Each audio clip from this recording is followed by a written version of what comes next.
نحمده ونصلي على رسوله الكريم أما بعد فأعوذ بالله من الشيطان الرجيم بسم الله الرحمن الرحيم والصافات صفا فالزاجرات زجرا فالتاليات ذكرا إن إلهكم لواحد رب السماوات والأرض وما بينهما ورب المشارق صدق الله العظيم.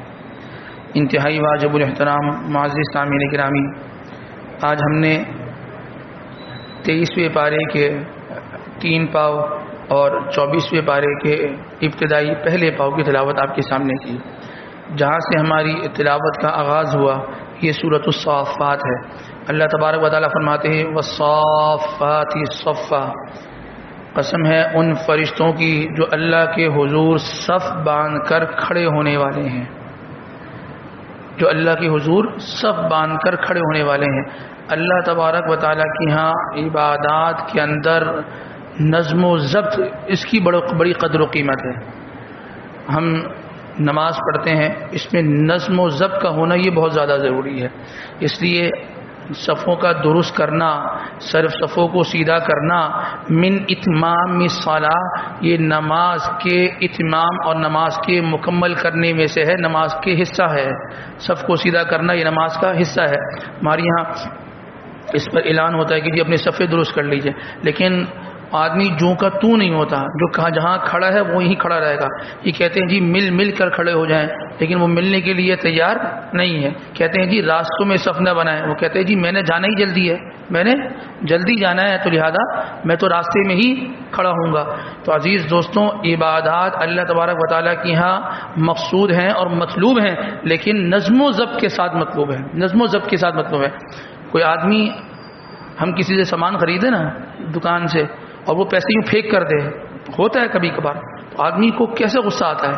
کہتے بھائی کیا طریقہ ہے دینے کا، یہ کیا طریقہ ہے، یہ تم ہمیں پیسے دے رہے ہو، ہم نے تم سے سامان خریدے، یہ طریقہ ہے پیسے دینے کا. برا لگتا ہے نا. تو جب ہمیں کوئی چیز ڈیلیور کرے اور اس انداز سے کرے ہمیں برا لگتا ہے، اور جب ہم اللہ کی یہاں عبادت اللہ تبارک و تعالیٰ کے حضور پیش کریں اور اس طور پر پیش کریں تو اللہ تبارک و تعالیٰ قبول کریں گے. تو اللہ تبارک و تعالیٰ کی یہاں نظم و ضبط کی بڑی قدر و قیمت ہے. انسان ہر عبادت کو نظم و ضبط کے ساتھ کیا کرے، ادا کرنے کی کوشش کیا کرے. پھر اس صورت کے اندر اللہ تبارک و تعالیٰ ایک واقعے کا تذکرہ فرماتے ہیں. اللہ پاک فرماتے ہیں قال قائل منہم انی کان لی قرین، ایک جنتی شخص وہ اپنے دیگر جو جنتی لوگ ہوں گے ان سے یہ کہے گا کہ انی کان لی قرین، دنیا میں میرے ایک دوست ہوتا تھا، یقول انک لمن المصدقین، وہ دوست مجھے یہ کہتا تھا کہ تم اللہ اللہ کرتے ہو، تم نمازیں پڑھتے ہو، تم کہتے ہو تو کہ تم کامیاب ہو جاؤ گے. تو وہ دوست میرا جو ہے وہ کہاں ہے؟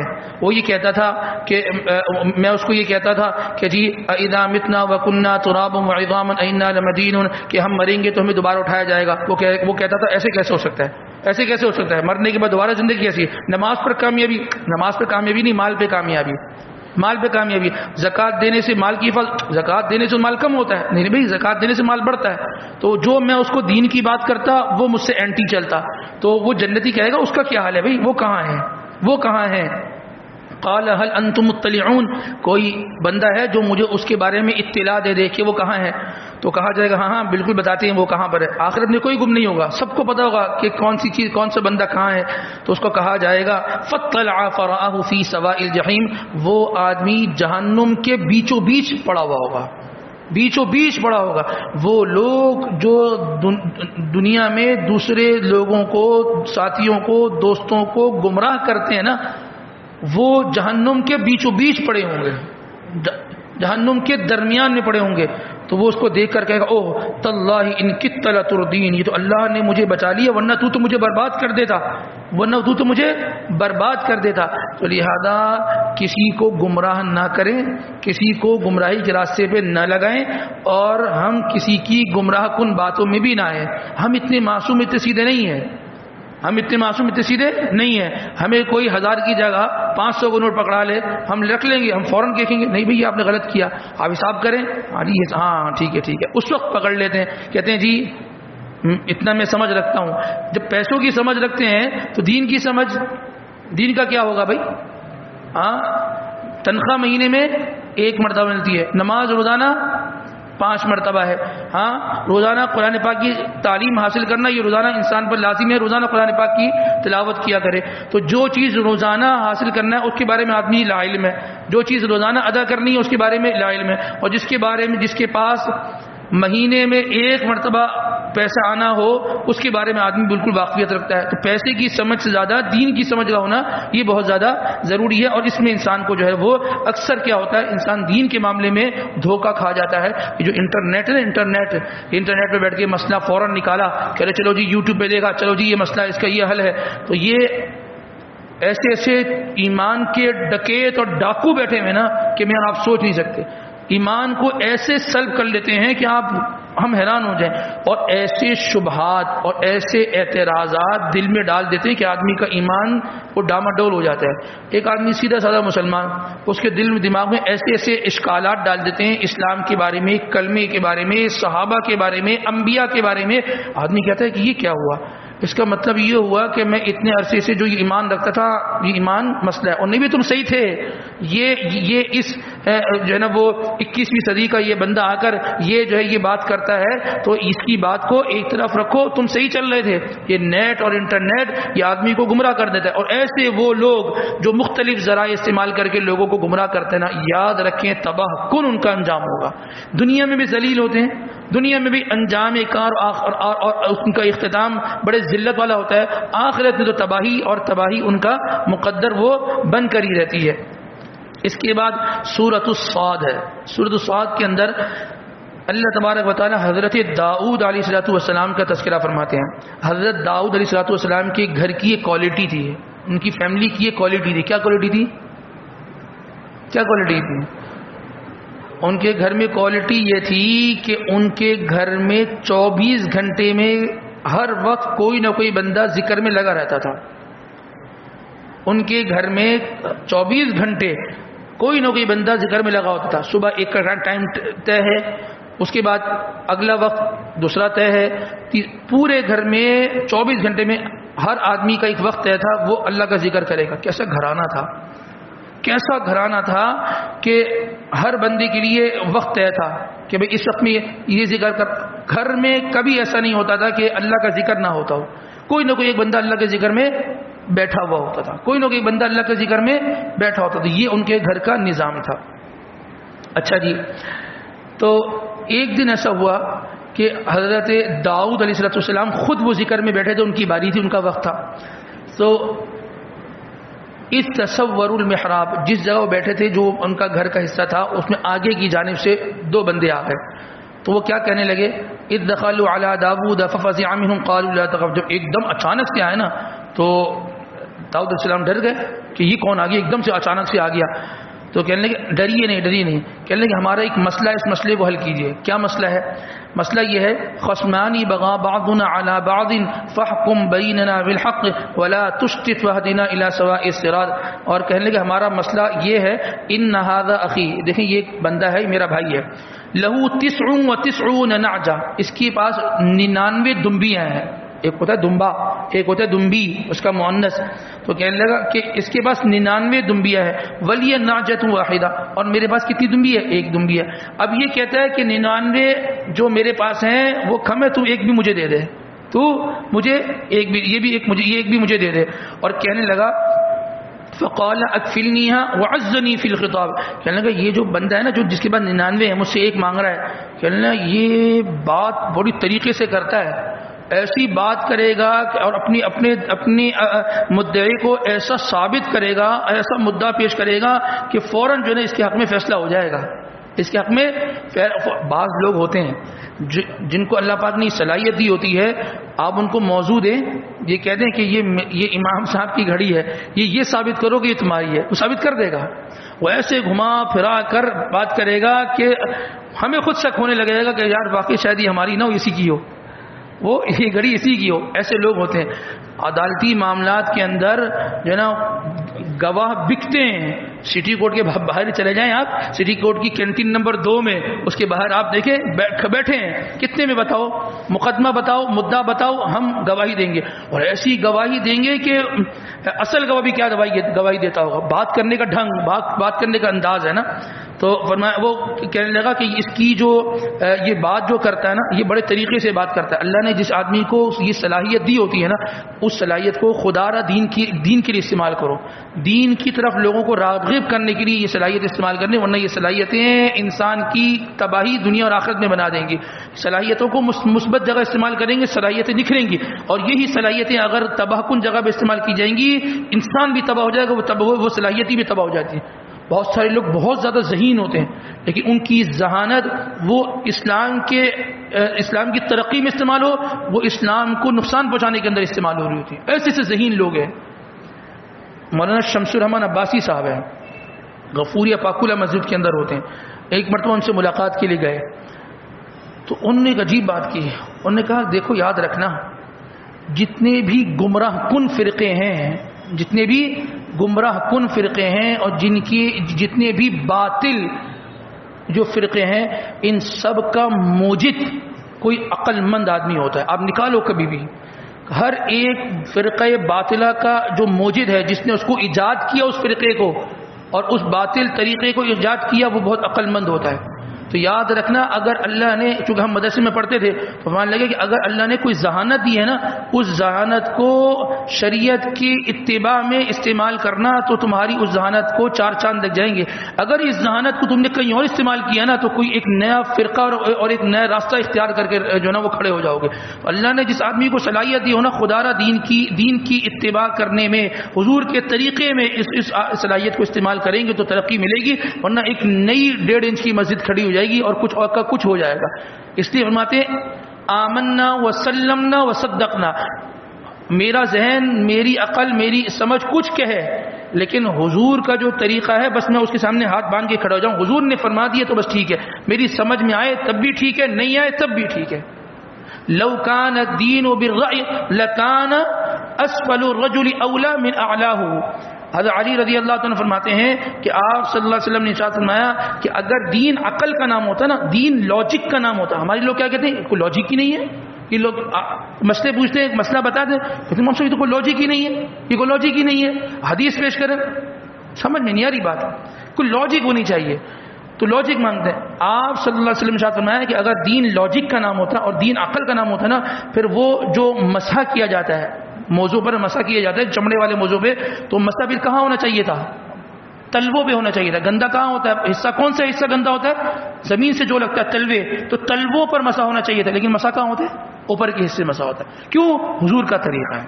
حضور کا طریقہ کیا ہے, پاؤں کے اوپری حصے میں مسح کرو, نیچے مسح نہ کرو. اور عقل کا تقاضا کیا ہے, بھائی گندا نیچے ہو رہا ہے تو صفائی نیچے کی ہونی چاہیے, گیلا ہاتھ نیچے پھیلے اوپر پھیلے. تو دین عقل کا نام نہیں ہے, دین اتباع کا نام ہے, دین اتباع کا نام ہے. تو بہرحال تو اس آدمی نے یہ بات کی تو حضرت داؤد علیہ السلام نے فرمایا لقد ظلمك بسؤال نعجتك الى نعاجي. دیکھو تم نے ظلم کیا ہے, تم ظلم کر رہے ہو کہ 99 ہیں دمبیاں پھر ایک مانگتے ہو, تم 99 دمبیاں ہیں پھر ایک دمبی مانگتے ہو. یہ فیصلہ ان کے سامنے کر دیا کہ تمہیں اس سے ایک دمبی لینے کا حق نہیں ہے, اپنی دمبیاں اپنے پاس لے جاؤ. جب یہ بات ہو ہی رہی تھی نا تو ایک دم کیا ہوا, وَظَنَّ دَاوُودُ أَنَّمَا فَتَنَّاهُ فَاسْتَغْفَرَ رَبَّهُ وَخَرَّ رَاكِعًا وَأَنَابَ. یہ آیت سجدہ ہے, یہ ہم نے پڑھی ہے, اس پہ سجدہ کر لینا آپ حضرات نے, ٹھیک ہے نا. تو جب یہ بات فیصلہ کیا تو اس کے بعد فوراً کہنے لگے او ہو اللہ تبارک و تعالیٰ نے یہ جو مقدمہ میرے پاس بھیجا تھا نا, اصل مقدمہ حل کرنا مسئلہ نہیں تھا. اللہ تبارک و تعالیٰ نے مجھے یہ بتلانا تھا کہ اے داؤد یہ جو تمہارے گھر کے اندر دین کی فضا قائم ہے نا اس میں تمہارا کوئی کمال نہیں ہے, یہ رب کی توفیق ہے. فوراً یہ بس انما فتناہ رب نے تمہیں امتحان میں ڈالا, ایک آزمائش میں ڈالا. وخر راکعا وانا, فوراً وہ سجدے میں چلے گا. واقعی اللہ اگر میرے گھر میں کوئی دین کا کام ہو رہا ہے اس میں میرا کوئی کمال نہیں ہے, یہ آپ کی عطا ہے. سمجھ لیں اگر میں نماز پڑھ رہا ہوں تو اس میں میرا کوئی کمال نہیں ہے, یہ اللہ کی عطا ہے. انسان پھن خواہ نہ بنے کہ میں نمازی ہوں, میں تہجد گزار ہوں, میں روزہ رکھ رہا ہوں نا, اللہ کی قسم میرا کوئی کمال, میرے اندر کوئی طاقت نہیں ہے. میں تراویح پڑھ رہا ہوں, یہ تراویح پڑھنے میں میرا کوئی کمال نہیں, اللہ کی عطا ہے. بس ہمیشہ کبھی انسان نہیں کہہ دیا نا کہ میں اللہ کو پسند نہیں ہے. میں کس کا کام ہے, شیطان کا ابھی آ رہا ہے، ابھی شیطان کا تذکرہ بھی آگے آ رہا ہے. یہ میں شیطان کرتا ہے اور جانوروں میں بکری کرتی ہے، انسان کبھی میں نہیں کرتا. انسان کے اندر کبھی بھی میں، جس کے اندر میں آ جاتی ہے نا، بس اللہ تبارک و تعالیٰ اس کے سلسلے نیکی کے سلسلے کو وہیں روک دیتا. اچھا سمجھ تو یہ رہے کہ یہ تہجد گزار ہونا، یہ نمازی ہونا، یہ پرہیزگار ہونا، یہ تیرا کمال ہے، وہ ہماری عطا ہے. اللہ ایسے ہم نے نہیں دیکھا، ہم نہیں دیکھتے صف اول کے نمازی اتنی بڑی ماشاءاللہ داڑھی تہجد گزار لوگ ایسا پلٹا کھاتے ہیں، کیا داڑھی، کیا نماز، کیا تہجد، مسجد، کیا مسجد کی گلی میں بھی نہیں آتے، پھر جاتے. اللہ کا نظام چلتا ہے پھر ہمیشہ عاجزی اور انکساری کے ساتھ. یا اللہ آپ نے توفیق دی میں نے روزہ رکھا، آپ نے توفیق دی میں نے زکات دی، آپ نے توفیق دی میں نے تلاوت. آپ کی عطا ہے. کس کی عطا ہے؟ اللہ تبارک و تعالیٰ کی اس میں عطا ہے. اس کے بعد حضرت ایوب علیہ السلام کا تذکرہ ہے. حضرت ایوب علیہ السلام اللہ تبارک و تعالیٰ نے ان پر آزمائش ڈالی، ان پر آزمائش ڈالی. اور آزمائش کیا تھی کہ یہ بیمار ہو گئے اور ایک لمبا عرصہ بیمار رہے. مفسرین یہ لکھتے ہیں کہ ان کے جسم پر پھوڑے ہو گئے. کیا ہو گئے؟ ان کے جسم پر پھوڑے ہو گئے. اچھا جی، اب جب ان کے جسم پر پھوڑے ہوئے تو سب رشتہ داروں نے چھوڑ دیا، صرف کون ساتھ میں رہی؟ بیوی. بیوی ساتھ نبھاتی ہے. شوہر بیمار ہو جائے بیوی پریشان ہوتی ہے. کیا شوہر بھی پریشان ہوتا ہے بیوی کی بیماری پر؟ ہوتا ہے. 2 دن 3 دن 4 دن، پھر کہتے ہیں کہ جی آپ کے بھائیوں کو فون کر دیتے ہیں، آپ کی والدہ کو فون کر دیتے ہیں، آپ میکے چلے جائیں، صحیح ہو جائیں تو پھر تشریف لے آئیے گا، صحیح ہو جائیں تو تشریف لے آئیے گا. تو یہ چیز تو انصاف کے خلاف ہے نا، یہ چیز تو انصاف کے طریقے کے خلاف ہے. اگر میں بیمار ہوں، میری خدمت ہو رہی ہے، تو میری شریک حیات اگر بیمار ہو میں بھی خدمت کروں نا، میں خدمت کروں. یہی طریقہ ہے اور یہی اصول اور ضابطہ ہے. ہماری شریعت، ہمارے دین نے ہمیں یہ سکھلایا ہے. باہر ان کی بیوی ان کی خدمت کرتی تھی، باہر لمبا عرصہ ہو گیا اب لیکن صحت نہیں ہو رہی. ان کے پاس جو ہے وہ کون آیا؟ طبیب، ڈاکٹر کی شکل میں شیطان آ گیا. اس نے کہا کوئی مسئلہ ہی نہیں ہے، یہ صحیح ہو جائیں گے، یہ صحیح ہو جائیں گے. انہوں نے کہا بھائی صحیح کر دو، پھر ڈاکٹر صاحب آپ صحیح کر دیجئے. تو انہوں نے کہا ایک بات، اس طبیب نے جو شیطان ہے اس نے کہا دیکھو ایک بات سمجھ لو، یہ صحیح ہو جائے نا، تم ان کی صحت کی نسبت اس کی نسبت میری طرف کرنا کہ کس نے صحت دی ہے؟ میں نے صحت دی ہے. تو انہوں نے کہا اچھا ذرا ایک کام کرتی ہوں، میں پہلے اپنے شوہر سے تو پوچھ لوں.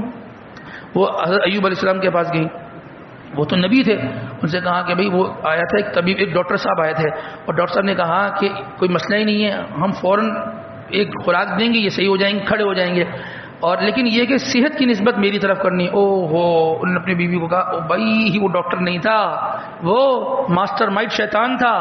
اور کہنے لگے کہ جب میں صحیح ہو جاؤں گا نا تو کیا ہوں گا تمہیں، میں تمہیں 100 لکڑیاں لگاؤں گا، اس پر لگاؤں گا کہ تم شیطان کی باتوں میں، تم نبی کی بیوی اور تم شیطان کی باتوں میں آ رہی ہو. وہ شیطان کی باتوں میں کیوں آ رہی تھی؟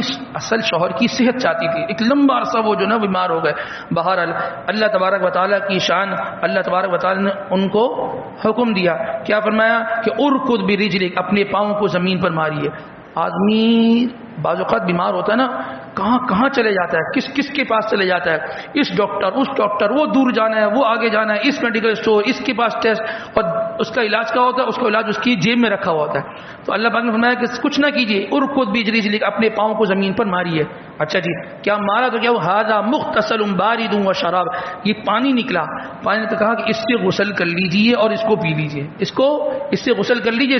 جب اس سے غسل کیا، اس کو پیا، اللہ تبارک و تعالیٰ اس میں شفا ڈال. اب دیکھیں دوائیوں میں کہیں شفا نہیں، کہیں سے نہیں معاملات حل ہو رہے، اس پانی میں اللہ نے شفا ڈال دی. پانی میں اللہ شفا دینے میں ہے تو پانی میں بھی شفا ہو جاتی ہے. اور نہ ہو تو آدمی ڈرپ کی ڈرپ چڑھوا دے، مہنگے سے مہنگے انجیکشن لگوا دے، لیکن نہیں، اللہ کا امر ربی ہونا بہت ضروری ہے، اللہ کا حکم ہونا بہت ضروری ہے. تو باہر جب وہ صحیح ہو گئے، اچھا پھر اللہ پاک نے ایسی صحت دی، ایسے جوان ہو گئے. وَوَهَبْنَا لَهُ أَهْلَهُ وَمِثْلَهُم مَّعَهُمْ رَحْمَةً مِنَّا وَذِكْرَىٰ لِأُولِي الْأَلْبَابِ. اللہ نے پھر ان کو آگے اولادیں بھی دی، ان کی زندگی میں اللہ پاک نے پھر بہت برکتیں ہوئی. اب جب صحیح تو ہو گئے، اب مسئلہ آ کے اٹک گیا کہ وہ جو میں نے قسم کھائی تھی کہ جب میں صحیح ہو جاؤں گا تو 100 لکڑیاں لگاؤں گا. کیا لگاؤں؟ 100 لکڑی لگاؤں گا. اب بھائی کیا کیا جائے؟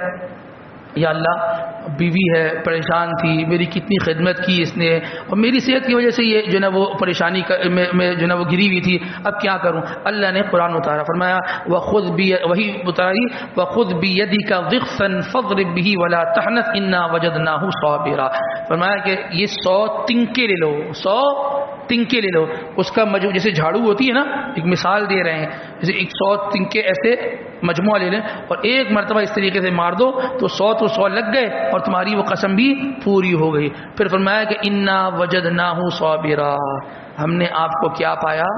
صبر کرنے والا۔ حالات آتے ہیں انسان کے اوپر، ٹھیک ہے نا، حالات آنے کے بعد انسان کو صبر کرنا ہوتا ہے، اور یاد رکھیں یہ نبی ہیں، کتنا عرصہ بیماری کے اندر رہے لیکن پھر بھی رجوع الی اللہ اور اللہ تبارک و تعالیٰ کی طرف آوزاری اور رونا دھونا تھا۔ جب کوئی آدمی قیامت والے دن اللہ پاک کے سامنے یہ عذر کرے گا نا، یا اللہ وہ میں نماز اس لیے نہیں پڑھتا تھا چونکہ کمر میں تھوڑی سی نا وہ موچ آئی ہوتی تھی، وہ مجھ سے روزہ اس لیے نہیں رکھا جاتا تھا کہ مجھے بلڈ پریشر ہائی اور لو ہوتا رہتا تھا، اللہ پاک ایوب علیہ السلام کھڑا کر دیں گے، اس سے زیادہ بیمار تھے، اس کی جسم پہ پھوڑے تھے لیکن رجوع الی اللہ تھا۔ انا وجدناہ صابرا، وہ صبر کرنے والا ہم نے ان کو پایا۔ نعم العبد، بہترین آدمی تھا، نعم کسے کہتے ہیں؟ اچھا، نعم العبد، بہترین آدمی تھا، اللہ نے ان کو بہترین آدمی قرار دیا۔ انہ اواب، وہ دنیا کی طرف نہیں اللہ کی طرف رجوع کرنے والا تھا، اللہ کی طرف رجوع کرنے والا۔ تو بیماری سب پر آتی ہے، کسی پر ایوب علیہ السلام سے زیادہ بڑی بیماری نہیں آئی ہوگی، تو انسان کو بیماری کے اندر بھی اللہ کی طرف کیا کرنا چاہیے؟ رجوع کرنا چاہیے۔ پھر اس صورت کے آخر کے اندر اللہ تبارک و تعالیٰ نے شیطان کا تذکرہ کیا۔ اللہ پاک نے شیطان جب حضرت آدم علیہ السلام کو اور حضرت بی بی حوا کا جو ہے وہ ان کا مجسمہ بنایا اور ان کو مٹی سے بنایا، تو اللہ پاک نے فرمایا کیا کرو بھائی، ان کو سجدہ کر دو۔ فسجد الملائکہ، سارے فرشتوں نے سجدہ کر لیا، کلہم، سب کی سب، اجمعون، ایک بھی باقی نہیں رہا، الا ابلیس، صرف کون رہ گیا؟ شیطان۔ استکبر، شیطان نے کیا کیا؟ تکبر، میں کچھ ہوں، یہ جو ہے نا یہ استکبر، اسے تکبر کیا، وکان من الکافرین، وہ جھٹلانے والوں میں سے ہو گیا۔ قال یا ابلیس، اللہ پاک نے پوچھا اس سے، یا ابلیس، اے ابلیس، ما منعک ان تسجد لما خلقت بیدی، جس چیز کو ہم نے اپنے ہاتھوں سے بنایا تجھے کس چیز نے روکا ہے تو اس کو سجدہ نہ کر؟ استکبرت ام کنت من العالین، کیا تو بہت اپنے آپ کو بڑا سمجھتا ہے اور تکبر کرتا ہے؟ اس نے کیا کہا؟ قال انا خیر من، میں اس سے بہتر ہوں، یہ شیطان کا طریقہ ہے۔ شیطان کیا کہتا ہے کہ میں اس سے بہتر ہوں۔ حضرت موسیٰ علیہ السلام کو اللہ تبارک و تعالیٰ نے فرعون کی طرف بھیجا نا، جب فرعون کی طرف بھیجا تو موسیٰ علیہ السلام کی زبان میں کیا تھی؟ لکنت تھی۔ وہ کیوں تھی؟ وہ ایک تاریخ ہے، لکنت تھی۔ تو انہوں نے جاتے ہوئے پتہ کیا کہا کہ یا اللہ میری اس میں رائے گزارش یہ ہے کہ میرے ساتھ کس کو کر دیں؟ حضرت ہارون علیہ السلام کو میرے ساتھ کر دیں۔ کیوں؟ ہوا افصح منی لسانا، وہ زبان کے اعتبار سے زیادہ فصیح ہیں اور بڑی فصحت کے ساتھ گفتگو کرتے ہیں۔ تو دوسروں کی صلاحیتوں کا اقرار کرنا یہ انبیاء کا طریقہ ہے، اور دوسروں کی صلاحیتوں کا انکار کر کے اپنے آپ کو سب کچھ سمجھنا یہ شیطان کا طریقہ ہے، یہ شیطان کا طریقہ ہے۔ اب ہم دیکھ لیں ہم کس کے طریقے پہ چل رہے ہیں۔ ہم دوسروں کی صلاحیتوں کا اقرار کرتے ہیں۔ بعض اداروں میں یہ ہوتا ہے آپ کا ورکر جان مار دے، وہ کہتے ہیں نا کوئی اتنا بڑا کام تھوڑی کیا آپ نے، یہ کوئی ایسی کوئی کوالٹی والی چیز ہی نہیں ہے۔ وہ کہتا ہے سر جی میں نے جان مار دی ہے۔ تعریف جس کی بنتی ہے نا اس کو اس کی تعریف کرنی چاہیے، اور اس کی تعریف کرنی چاہیے۔ اور یہاں شیطان نے کیا کہا؟ انا خیر منہ، میں اس سے بہتر ہوں۔ کیوں بھائی؟ خلقتنی من نار، آپ نے مجھے کس سے پیدا کیا ہے؟ آگ سے۔ وخلقتہ من طین، اور آپ نے ان کو کس سے؟ آگ سے پیدا کیا۔ اللہ پاک نے بس بہت تم نے بات کر لی، ہم تمہیں سمجھ گئے۔ اللہ پاک نے فرمایا فخرج منہا، یہاں سے نکل جاؤ، فإنک رجیم، تم مردود ہے، وإن علیک لعنتی الی یوم الدین، قیامت تک ہماری بے شمار لعنتیں تجھ پر برستی رہیں گی۔ وہ کہنے لگا اچھا جاتے جاتے ایک میری بات سن لیں، رب فانظرنی الی یوم یبعثون، آپ مجھے قیامت تک کی زندگی دے دیں، قیامت تک آپ مجھے زندہ رکھیے گا، مجھے موت نہیں دیجیے گا۔ اچھا جی، اللہ پاک نے فرمایا قال فإنک من المنظرین، ٹھیک ہے تجھے ہم نے زندگی دے دی قیامت تک کی، الی یوم الوقت المعلوم، قیامت تک تو زندہ رہے گا. پھر اس نے کیا کہا؟ قال فبعزتک لاغوینہم اجمعین، یا اللہ مجھے تیری عزت کی قسم میں بھی تیرے بندوں کو گمراہ کرتا رہوں گا. اتنا بڑا جملہ شیطان نے کہا، یا اللہ قال فبعزتک، مجھے تیری عزت کی قسم لاغوینہم اجمعین، میں تیرے بندوں کو گمراہ کرتا رہوں گا. حدیث قدسی ہے، اللہ تبارک و تعالی نے یہ فرمایا وعزتی وجلالی وارتفاع مکانی، مجھے بھی میری عزت کی قسم، مجھے بھی میرے اونچے مرتبے کی قسم، مجھے بھی میرے جاہ و جلال کی قسم، میرا بندہ بھی اگر سچے دل سے آ کے مجھ سے معافی مانگے گا میں بھی اس کو معاف کر دوں گا، میں بھی اس کو معاف کر دوں گا. اگر شیطان نے کہیں زور چلایا اور ہم شیطان کی باتوں میں آ گئے تو اللہ تبارک و تعالی نے توبہ کا دروازہ کھول کے رکھا ہوا ہے، فوراً انسان اللہ سے توبہ کر دے، سچے دل سے توبہ کرے. اللہ تبارک و تعالی اپنی عزت کی قسم کھا کے فرماتے ہیں کہ ہم اپنے بندے کو کیا کر دیں گے؟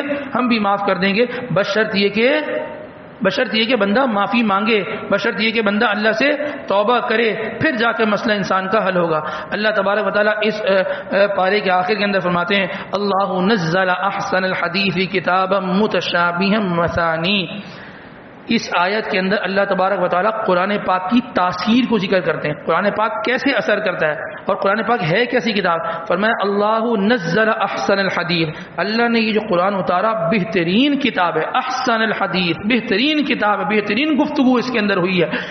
اور فرمایا متشابہا مثانی، اس قرآن کے اندر بہت ساری باتیں ایک دوسرے سے ملتی جلتی ہیں. ایسا نہیں کوئی ایک بات ایران کی ہو رہی ہے تو دوسری طرح، ساری باتیں ملتی جلتی باتیں ہیں، واقعات ملتے جلتے ہیں، بار بار جو ہے نا وہ ایک چیز کا کیا ہوتا ہے تکرار. اللہ تبارک و تعالیٰ فرماتے ہیں، فرمایا تقشعر منہ جلود الذین یخشون ربہم، جب اس کی تلاوت انسان کرتا ہے یا سنتا ہے تو تقشعر منہ جلود، تو اس کے جسم کے جو بال ہیں وہ اس کے رونگٹے کھڑے ہو جاتے ہیں، اس کے رونگٹے کھڑے ہو جاتے ہیں. ثم تلین جلودہم وقلوبہم الی ذکر اللہ، اور قرآن پاک کی تلاوت سے کیا ہوتا ہے کہ انسان کے جو دل ہیں اور انسان کا جو جسم ہے وہ نرم ہو جاتا ہے. انسان کا دل جتنا سخت ہو اس کے اندر نرمی پیدا ہو جاتی ہے. اگر کوئی سخت دل آدمی ہے باوجود قرآن پاک کی تلاوت کرنے کے اس کے دل کے اندر نرمی پیدا نہیں ہوتی تو اپنی تلاوت میں غور کرے. جو لوگ یہ کہتے ہیں نا کہ ہمارا دل بڑا سخت ہو رہا ہے، ہم بہت سختی کا شکار ہیں، ہم بڑے گھبراہٹ کا شکار ہیں، دل کی عجیب سی کیفیت ہو رہی ہے، ان کو چاہیے کہ صحیح طور پر قرآن پاک کی تلاوت کریں، صحیح طور پر قرآن پاک کی تلاوت کریں. اور قرآن کی تلاوت کو سننا یہ ایک الگ سنت ہے اور یہ الگ طریقہ ہے. حضرت جبرائیل علیہ السلام جب وحی لے کر آئے نا تو آپ صلی اللہ علیہ وسلم وحی کو لیتے تھے، سنتے تھے. تو کچھ عرصے کے بعد آپ صلی اللہ علیہ وسلم جیسے وہی آئی نا، وہی آنے کے بعد آپ اس کا تکرار کرنے لگے، نا تو اللہ پاک نے فوراً روک دیا، فرمایا لا تحرک به لسانک لتعجل به. جب وہی آیا کریں نا آپ نہیں پڑھا کریں، آپ کیا کرا کریں؟ سننا. قرآن کو سننا بھی عبادت ہے.